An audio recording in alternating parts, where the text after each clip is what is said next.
Hay algo en lo que me he fijado estos días que es muy impactante y no tiene nada que ver con titulares extremos ni con guerras declaradas. Tiene que ver con lo quieto que está el precio, incluso cuando hay noticias muy importantes ocurriendo en todo el mundo al mismo tiempo. Hola a todos, bienvenidos un día más al canal.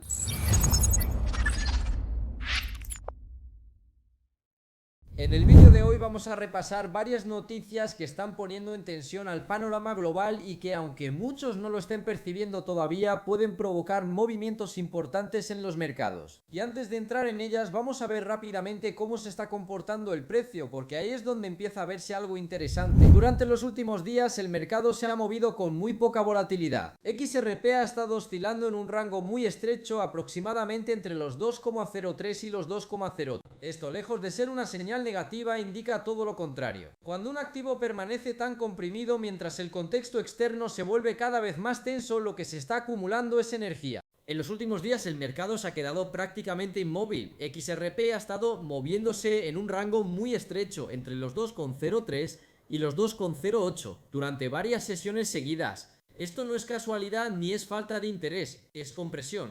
XRP suele comportarse de una forma muy concreta. No avanza de manera limpia y continua, sino que se mueve por estructuras, forma rangos, cuñas, zonas de acumulación, y cuando el precio pasa demasiado tiempo sin volatilidad al final de una de estas estructuras, el movimiento posterior suele ser más agresivo. Ahora mismo estamos exactamente en ese punto. Hay muy poca volatilidad, el volumen se está equilibrando y el precio no consigue despegar, pero tampoco pierde el nivel. Esto es importante porque lo que se está intentando construir aquí es una base sólida, un nivel que el mercado acepte como válido para que cuando llegue el movimiento no tengamos que volver constantemente atrás. Y aquí entra un concepto clave que muchas veces se pasa por alto: los imbalances. Si el precio ahora mismo se fuera directo a la zona de los 2,55 o incluso 2,70, dejaría por debajo ineficiencias claras en el gráfico diario. Zonas entre aproximadamente los 1,90 y 1,95 que no habrían sido bien trabajadas por el precio. Eso históricamente suele pagarse después. En el mercado tiende a volver a esas zonas para rellenarlas, aunque sea semanas más tarde. De hecho, ya hemos visto este comportamiento antes. Movimientos rápidos al alza que generan euforía, seguidos de retrocesos incómodos que nadie entiende,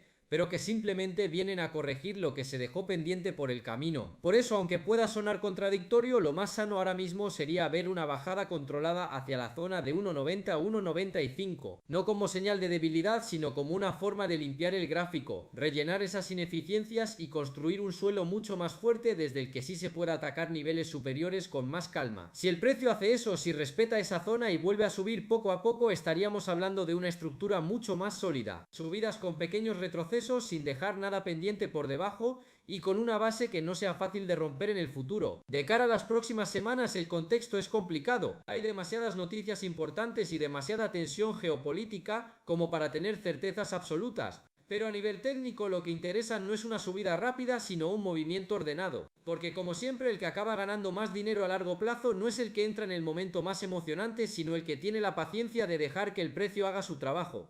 Dicho esto, vamos con las noticias, porque es aquí donde se entiende de verdad por qué el mercado está tan contenido y por qué el precio parece ajeno a todo lo que está ocurriendo alrededor. La primera gran fuente de tensión viene del eje Estados Unidos-Europa. Donald Trump ha vuelto a utilizar la amenaza de aranceles como herramienta de presión política y económica. No estamos hablando de simples declaraciones al aire. Se ha puesto sobre la mesa la posibilidad real de imponer aranceles del 10% y hasta del 25% a varios países europeos, si no se aceptan determinadas condiciones estratégicas, como el caso de Groenlandia. Desde Europa y en concreto desde Francia la respuesta no ha tardado en llegar. Se han calificado estas amenazas como inaceptables y se ha dejado claro que se está preparando una respuesta conjunta a nivel europeo. Esto no significa que mañana vaya a estallar una guerra comercial total, pero sí coloca al mercado en una situación incómoda. Nadie quiere tomar decisiones importantes cuando dos bloques económicos tan grandes están midiendo fuerzas. Este tipo de escenarios no provocan caídas inmediatas por sí solos, pero generan algo igual de importante: incertidumbre. El capital institucional no entra con decisión cuando hay riesgo de represalias comerciales, cambios repentinos en las reglas del juego o tensiones políticas abiertas. Lo que hace es esperar, reduce exposición, baja el ritmo y se mantiene a la expectativa. Y eso se traduce directamente en menos volumen y menos volatilidad en el corto plazo. A esto hay que sumarle un calendario especialmente delicado para los próximos días. Tenemos una inyección de liquidez por parte parte de la Reserva Federal, informes económicos clave, anuncios políticos relevantes y además una decisión de tipos de interés en Japón. Cada uno de estos eventos por separado ya suele generar movimientos importantes en los mercados. Cuando se concentran todos en una misma semana, lo que ocurre es que el mercado se bloquea previamente. Los grandes participantes no se adelantan a todos estos eventos a la vez, prefieren esperar a que se despeje el escenario. Eso explica por qué ahora mismo el precio está comprimido y no vemos movimientos claros.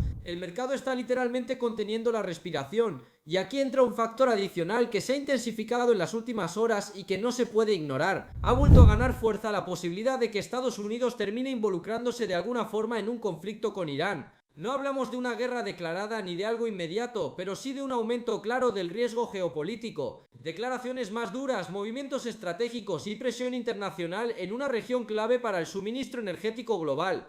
Cuando el riesgo geopolítico aumenta, los mercados reaccionan siempre de una forma muy concreta. No compran con agresividad y tampoco venden con pánico en un primer momento. Lo que hacen es paralizarse. Se reduce el apalancamiento, baja el volumen y el precio entra en fases laterales, exactamente como estamos viendo ahora mismo.